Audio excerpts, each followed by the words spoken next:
Pokemon Emerald Kaizo is known across the world as the hardest challenge imaginable throughout the Pokemon worlds. But in reality, how hard can it be if several people have conquered it? In fact, one has even beaten the challenge without a single death. Yeah, it doesn't sound too hard to me. So I decided to try something actually difficult and set out to complete a challenge that not a single person in the world has ever accomplished. Instead of utilizing these broken and soullessly created teams, I'm gonna try to beat Pokemon Emerald with my favorite Pokemon of all time, Mega Rayquaza. Look, I know it sounds easy by using a Pokemon with a base stats of 780, but what you're failing to realize is that he levels up very slowly given that he's a legendary. It's also challenging because other trainers typically have more than one Pokemon, which can make Mega Rayquaza feel outclassed, especially given that he has a 4x weakness to Ice when Delta Stream isn't active. So I'm glad we can all agree that this is going to be one of the hardest challenges anyone has ever attempted. So let's start from the beginning in Little Root Town. I hopped out of the truck, had the game function normally, and received a tiny little Mega Rayquaza of my own. After making it back to the lab, Professor Birch thanked us and I named it Attempt 1 to help me keep track of how many attempts this insanely hard challenge takes. So when it came time to fight our rival, I tried to take advantage of our limited move pool and decided to spam Ancient Power against May's Mudkip. I know it was scary because Mudkip can learn Ice Beam, which is a 4x super effective move against Mega Rayquaza if neutralizing gas happened to be active. Fortunately, this Mudkip only knew Tackle and folded before heading back to the lab, collecting some Pokeballs, and ultimately starting the run. Since I'm going to be massively outnumbered in this entire journey, I decided to fight every single trainer I could to make sure Mega Rayquaza can gather as much XP as possible. Surprisingly enough though, I didn't reach the level of Roxanne's Ace Nosepass by the time I even made it to Rustboro, so this gym was not going to be easy. On top of it all, Mega Rayquaza has a minus speed nature, so to offset this a bit, I went by the trainer school and picked up a Quick Claw, which is going to be crucial in this run. Yes, Mega Rayquaza picked up Crunch along the way, but we didn't really have a strong answer to her dominant team of powerful Rock-type Pokemon. I mean, I know that Mega Rayquaza has a base 780 stats, but when you add up all of her teams together, they heavily outrank Mega Rayquaza with a whopping 975.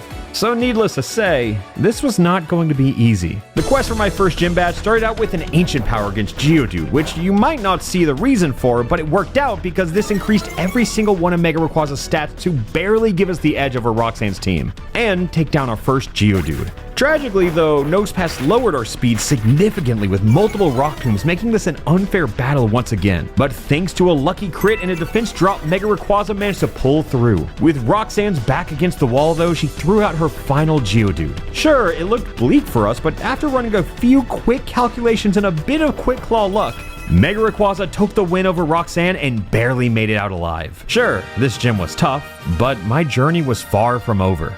I know that I went into this gym a bit underleveled, but it's mainly because a guy like me refuses to use rare candies. Like I always say, grinding is based and cheating is cringe. So naturally, I grinded out a bit more before stopping a robbery and set sail to Dewford Town. After spelunking through the cave and finding a lost twink, it was time to challenge Dewford's fighting type gym. In case you didn't know, Rayquaza is actually a flying type Pokemon, which is super effective against Brawly's entire team. So I farmed the entire gym for some free XP and then pressed the A button a whopping 3 whole times before collecting another gym badge. I know this one looked easy, but it's really only because of the Quick Claw I picked up earlier that allowed us to move first and sweep Brawly. Then it was time to set sail and exterminate all other survivors on the beach in the name of leveling up. As I was about to enter the museum to conquer Team Aqua for the first time, it dawned on me. Since nobody has ever attempted this gauntlet of a challenge before, this is the furthest anybody has ever been, and I could not afford to lose progress. So I had to fight every fight like my life depended on it. Even though I couldn't help but to feel scared when the game would throw multiple fights back to back at me, somehow Mega Rayquaza persevered and kept Attempt 1 alive and well. Before I could tackle the next gym though, the run-ender of all run-enders was standing in my way, the Route 110 rival battle. Luckily, prior to this fight, Mega Rayquaza got to learn a new move of Dragon Dance. I thought it would be a strong dragon move, but no, it's actually a very bad move that deals 0 damage. Oh well. Here goes nothing. Again, Mega Rayquaza was drastically outnumbered and immediately humbled by Lombre's fake out. But to see it to the end, I had to play around my outs. I had to take advantage of some type advantages for Lombre and then abuse Slugma's low special defense with Air Slash. So with only one Marshtomp remaining, I pulled out the big guns with Dragon Ascent. This move is one of the strongest moves ever made, but it lowers both of Mega Rayquaza's defenses, so even though it's a high-risk, high-reward move, it allows us to move onwards to Watson's gym. But first, we take out Wally. Anyways, navigating through this electric gym is difficult, given how hard the gym is to navigate. But on the bright side, Mega Rayquaza now resists electric-type moves due to my strategic usage of the Delta Stream ability that removes all of Mega Rayquaza's flying-type weaknesses. So now it's time to challenge Watson and hopefully collect yet another badge. Since Mega Rayquaza was unable to one-shot Voltorb given a poor damage roll, we lost an intimidating 5 HP from Spark. Roughly 16 more of those, and this run is as good as over. I managed to waste some more of Watson's heals and ultimately knocked out the rogue Voltorb before things got too much worse. The Magneton may not have dealt any damage, but leaving Mega Rayquaza with a paralysis is a far worse scar than anything else. Now we are at the risk of getting outsped with the chance of never attacking again. But this is where Quick Claw comes in. This circumnavigates all of our current shortcomings, and believe it or not, Mega Rayquaza was still able to take out a Manectric. But that health bar is getting low. In fact, it's almost yellow. So with my back against the wall, Mega Rayquaza put it all on the line with one final Dragon Ascent, and somehow lived to tell the tale. Tragically enough though, Mega Rayquaza is not a good enough Pokemon to learn all of the required HMs. So no, this challenge is actually impossible because Mega Rayquaza is not even close to being as good of a Pokemon as Zigzagoon. Maybe I can just tweak the rules a little bit and recruit an extra Zigzagoon, but never use him in battle.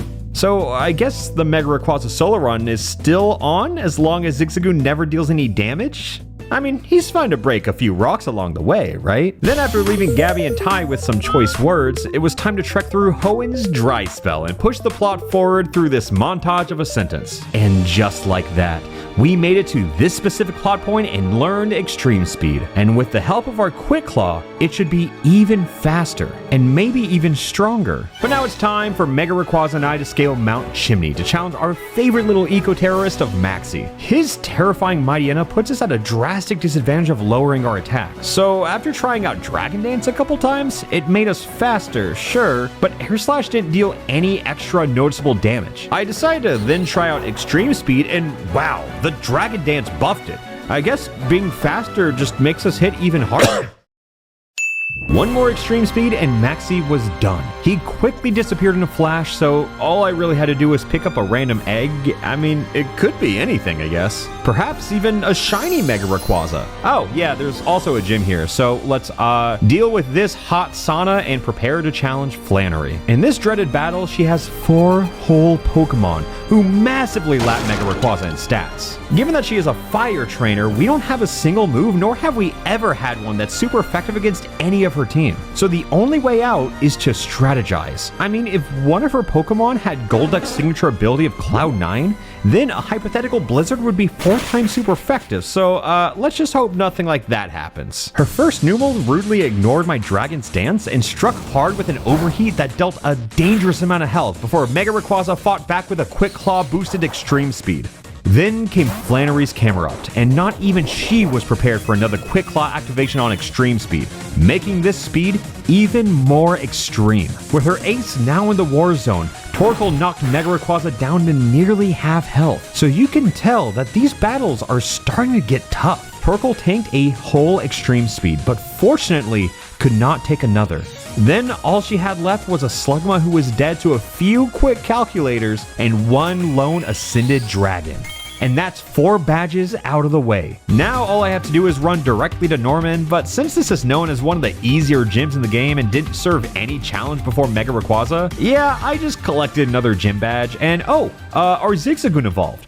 Just in time to learn Surf and carry us towards Four Trees City. But first, the Weather Institute. And, you've played this game before, right? You know how the story goes, but have you ever attempted it with Mega Rayquaza? Yeah, it's a bit harder, okay? All we do is take down a few grunts and admin for fun and collect a cast form to keep our new Why Not company. Yeah, no, tragically enough, the egg was not a shiny Mega Rayquaza. Given that this is such a brutal and unforgiving Pokemon challenge, the Gauntlet of Trainers was far from over for our puny and small Mega Rayquaza, given that this was one of the most brutal and unforgiving Pokemon challenges. Huh, that name name kind of has a good ring to it, and it doesn't look like anyone uses it. Maybe I should rebrand and just change my logos to triangles or something. Sure enough though, May had to come back for more. Once again, her Lombre overpowered Mega Rayquaza with a blazing fake out before speeding our way through May's next, Marshtomp. Since I didn't run the calcs for this one, I decided to go with Mega Rayquaza's strongest move, but lowered both defenses and left him vulnerable to May's incoming Slugma. As you know, the food chain can easily be turned upside down when one was wounded, but due to some insane luck, Mega Rayquaza delivered another finishing blow and defeated May once again. But, you know, only barely. Then with Steven's new magic trick out of the way, Winona was the only obstacle left in my path for a 6th gym badge. Sure, the torturous chamber of puzzles made for children slowed me down a bit, but now we were face to face with 2 different outcomes. Victory, or failing this incredibly difficult challenge I've already put several hours into. Because the hardest part of this battle is that Winona brought 5 entire Pokemon with her. Keep in mind, these combined base stats are so high that I would need nearly 3 whole Mega Rayquazas to make this a fair fight. But I will do my best to see it through. I was of course worried about Swablu Mega evolving here, but Mega Rayquaza finished them off with 1 Air Slash before they even got a chance. Of course, Altaria is coming out next, and I tried to Dragon Dance to taunt the Lesser Dragon, but to my surprise, they returned it. Lucky for me though, the move doesn't really do anything. I mean, I even checked the calcs, and though most of my moves would kill, Dragon Dance couldn't. And it's not like I'm even the only person who thinks it might be the worst move ever. Striking Altaria with Dragon Ascent proved fruitful, but risky because now, again, both of my defenses are essentially gone.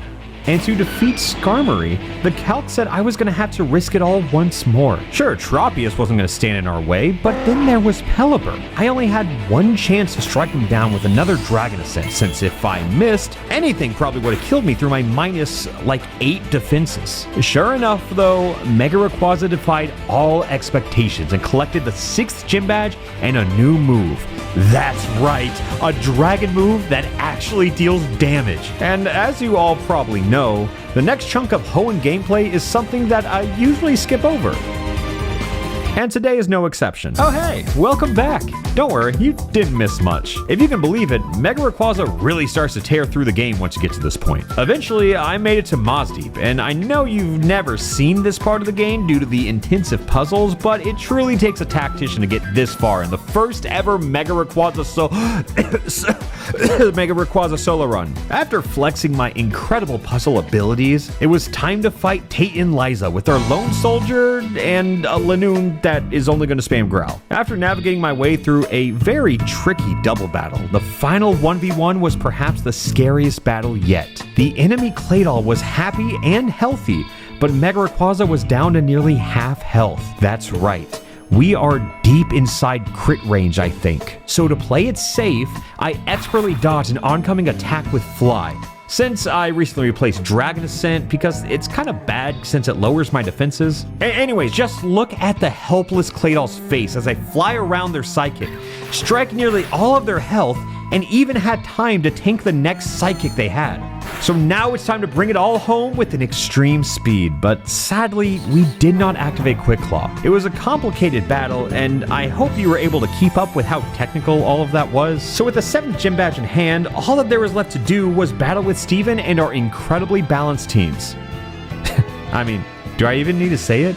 So now I have to head underwater, and Lanoon can't learn Dive. But sure enough, it's time for Mega Rayquaza to come in clutch, since it's essentially like Fly, but underwater, which is a good thing. I mean, we can dodge like twice as many attacks now. No need for a move like Extreme Speed anyways, since we already have Quick Claw equipped too. You might not like it, but this moveset is actually what peak Mega Rayquaza looks like. All we have to do now is pick up the super awesome and strong Earthquake TM, and then take down Archie, which we did, but only barely. Then the eco-terrorist terrorized the weather or something, and now it's up to me to venture off to the Sky Tower and find some Pokemon named Rayquaza? I mean, I did, but what the hell is this thing? Honestly, it doesn't look very strong at all to me. Probably has a quad ice weakness or something. So I use this cutscene as a sign to take a bathroom break, since I've been going at this for like 18 hours straight now. And you know, like all of the action that I needed was going to be right inside of the final gym. It was definitely a treacherous path getting there, but since this is the furthest a Mega Rayquaza solo run in Pokemon Emerald has ever been, in,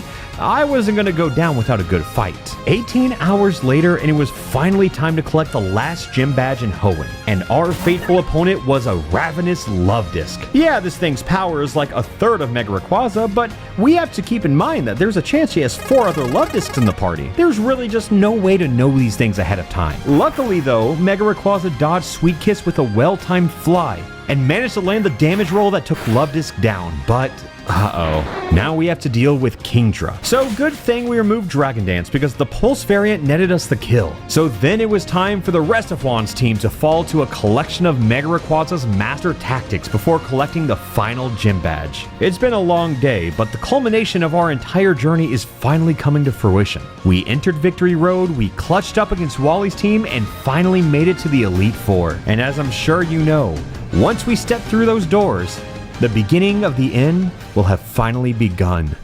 So thanks everyone for watching and supporting the series so far. Okay, jokes aside, for real this time, we're just gonna skip through some of these fights because the Elite Four, despite their incredibly overpowered teams that tower over Mega Rayquaza's stats, they could not handle the smoke. I mean, yeah, I did some grinding before the Elite Four, but it's only fair when I have one lone tiny puny microscopic Mega Rayquaza. It took a lot of time, but getting to level 100 feels like it should make for a good fight, right? Yes, the answer is yes. Because believe it or not, Mega Rayquaza stormed through the best Hoenn had to offer as a result of my sheer skill and nothing else. Well, until we ran into Champion Wallace, who surprisingly actually caused some issues. Before we entered the Elite Four, I went back and tweaked the moveset a little bit because hey, to complete a challenge of this difficulty, you had to bring everything you got. And when the battle started, Wallace opened with Wailord. Perfect. Exactly what I expected. Given that you can never be too safe in a battle like this, I had to run some calculations, and of course, there it is. A guaranteed one-hit knockout with Fly. Perfect. We might just be able to do this. Sure, yeah, Wallace has a melodic, but I even calced around the possibility of Ice Beam. I mean, if the melodic happened to land 10 of the move they might not even have, we were screwed. So it was time to swiftly take it out with a Quick Claw boosted extreme speed before things got too out of hand. Then with Tentacruel taking the stage, we ran some new calcs, and I thought it would be best to dodge the inevitable Toxic with the Fly, but I was wrong. He used Toxic, and it worked for some reason? Yeah, apparently. Poison types can never miss Toxic. Like ever, like that's a thing. Especially since Fly is only a semi-invulnerable move. Like, jokes aside from this video and all, I didn't know that. You learn something new every day, I guess. And now, our solo Pokemon run might actually come to an end since Toxic drains your health based on percentage, which means our level 100 grinding was ultimately for nothing here. And suddenly, things have actually become hilariously dire. Get back into character. The next Wish Cache goes down to a well-timed extreme speed. But now we're racing against the clock because every move I use results in more and more health lost. It's like health is a resource. Oh, that's good. And if I can be honest, I might actually fail this challenge. Which sure, I know I'm the Nuzlocke King and this is the furthest anyone has ever gotten with Mega Rayquaza, but oh my god, is this embarrassing. Because now that Gyarados is here, his Intimidate activates, and somehow our level 100 Mega Rayquaza can no longer one-shot Gyarados with extreme speed. Yeah, even if Quick Claw activates. So, one Dragon Pulse later, and we're face-to-face with the final Pokemon, Ludicolo. Our health is draining rapidly, and we have a guaranteed win here with Dragon Pulse, but Fly feels so much more hype here, you know? First off, there's a chance the move doesn't even hit, it's 95% accurate, hype. Secondly, there's a chance that it doesn't even kill because of damage rolls, hype. And lastly, there's a chance we die to Toxic before the second hit even connects. Again, hype. So let's try it. This move kills. It 100% kills. Wait.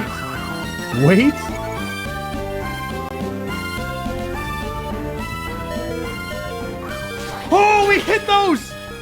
We actually hit those!